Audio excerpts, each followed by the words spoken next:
सुप्रभात प्यारे बच्चों। कार्यपत्रक 67। विषय है हिंदी। जॉर्ज पंचम की नाक। तो बेटा ये कृतिका भाग 2 का कार्यपत्रक है। दिनांक है 14 दिसंबर 2020। कक्षा 10वीं। बेटा सबसे पहले आप अपना नाम लिखेंगे, फिर अपनी कक्षा अध्यापिका का नाम लिखेंगे। तो आज हमारा पाठ का नाम है जॉर्ज पंचम की नाक, जो कि एक व्यंग विधा है। तो बच्चों अब हम एक नया पाठ जॉर्ज पंचम की नाक, जो एक व्यंग विधा है, व्यंगात्मक शैली में लिखा गया है बेटा ये जॉर्ज पंचम की नाक, जिसके लेखक हैं कमलेश्वर जी। लेखक कौन है बेटा इसके? कमलेश्वर जी। हास्य विनोद शैली का मतलब होता है हंसी मजाक में अपनी बात को कहना कि किसी को बुरा भी न लगे। जब हम व्यंगात्मक शैली में कहते हैं तो उन बातों का दूसरों को बुरा नहीं लगता। ऐसी रचना को व्यंग कहते हैं। इस पाठ में ऐसे ही मजाकिया अंदाज में देश की व्यवस्था पर व्यंग किया गया है। तो इस पाठ में किस चीज़ पर व्यंग किया गया है बेटा? देश की व्यवस्था पर। आइए अब पाठ को हम जानें। गद्यांश इस प्रकार से है। यह बात उस समय की है जब इंग्लैंड की रानी एलिजाबेथ द्वितीय अपने पति के साथ हिंदुस्तान पधारने वाली थी। यानी कि ये कहानी उस समय की है जब हमारा देश आज़ाद हो चुका था, लेकिन उसके बाद इंग्लैंड की एलिजाबेथ, जो इंग्लैंड की रानी थी एलिजाबेथ, वो अपने पति के साथ हिंदुस्तान यानी हमारे देश में आना चाह रही थी। अखबारों में उनकी चर्चा हो रही थी।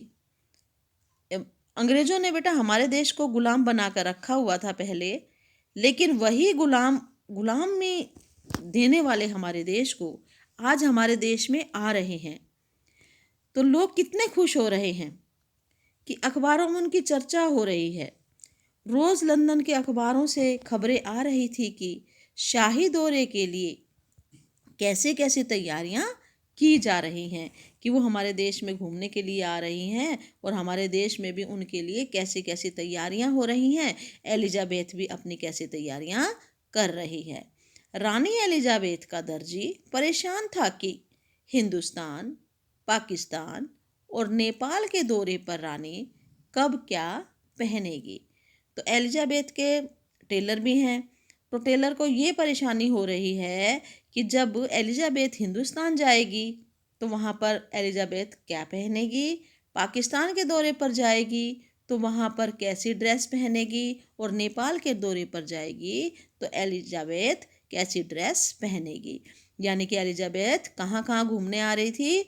हिंदुस्तान में, पाकिस्तान में और नेपाल में। तो उनका सेक्रेटरी और शायद जासूस भी उनके पहले ही इस महाद्वीप का तूफानी दौरा करने वाला था। यानी कि एलिजाबेथ को तो आना था, लेकिन उससे पहले जो उसका सेक्रेटरी था एलिजाबेथ का, यानी कि उसका जासूस भी था, उससे पहले इन तीनों देशों में आकर घूमकर जाने वाला था और यहाँ की व्यवस्था के बारे में उन्हें अवगत करवाने वाला था। आखिर कोई मजाक तो था नहीं। जमाना चूंकि नया था, फौज फादे के साथ निकलने के दिन बीत चुके थे। यानी कि उनके हिसाब से उस समय आधुनिक ज़माना था, पुराना ज़माना जा चुका था। इसलिए फोटोग्राफरों की फौज तैयार हो रही थी। पहले फोटोग्राफर नहीं होते थे बेटा, लेकिन अब जो है फोटोग्राफर भी तैयार थे एलिजाबेथ के साथ आने के लिए।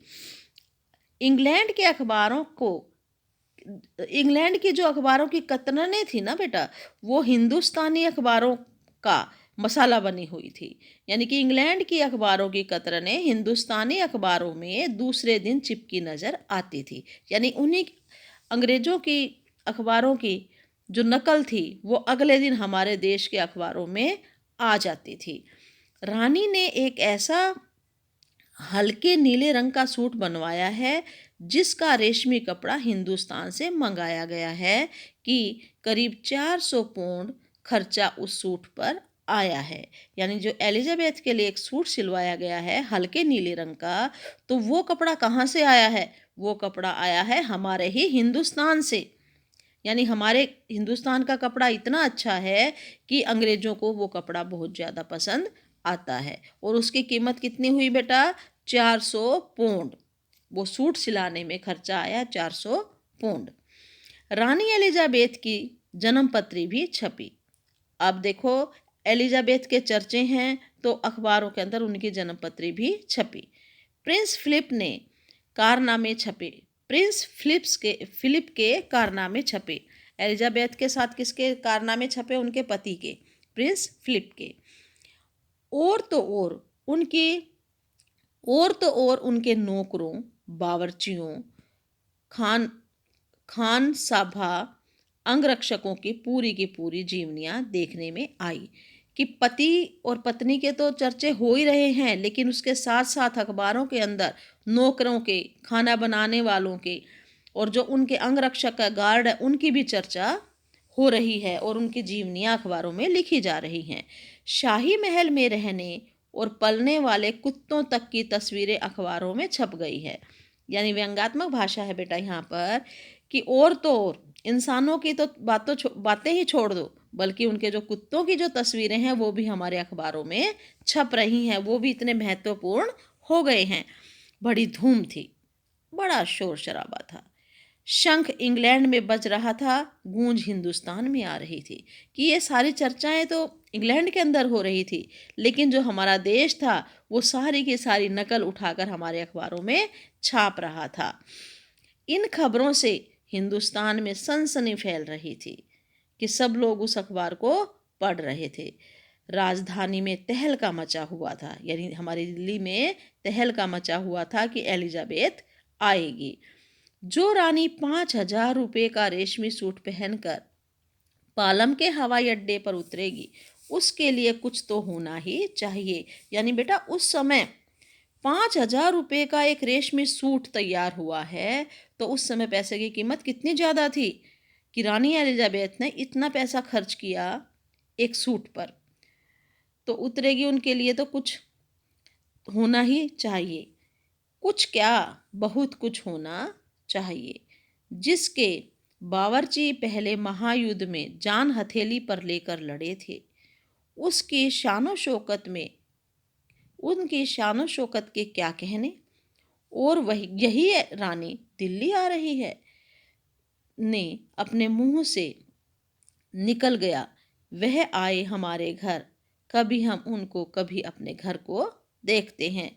कि देखो, जिन लोगों ने हमें गुलाम बनाकर रखा, आज हम उनकी खातिर के लिए कितने तड़फ रहे हैं। आज भी हमारे देश के लोगों के अंदर उनके प्रति इतनी इज्जत है। ये एक व्यंग्यात्मक शैली में कहा गया है।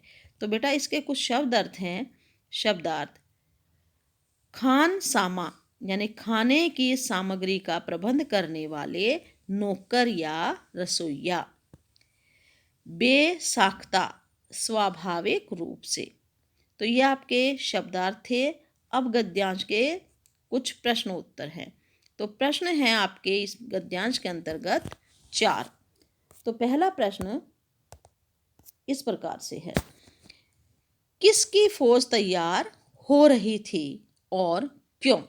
उत्तर है आपका फोटोग्राफरों की फौज तैयार हो रही थी, क्योंकि इंग्लैंड की महारानी भारत आने वाली थी और इसके लिए तमाम पत्रकार, फोटोग्राफर तैयार थे।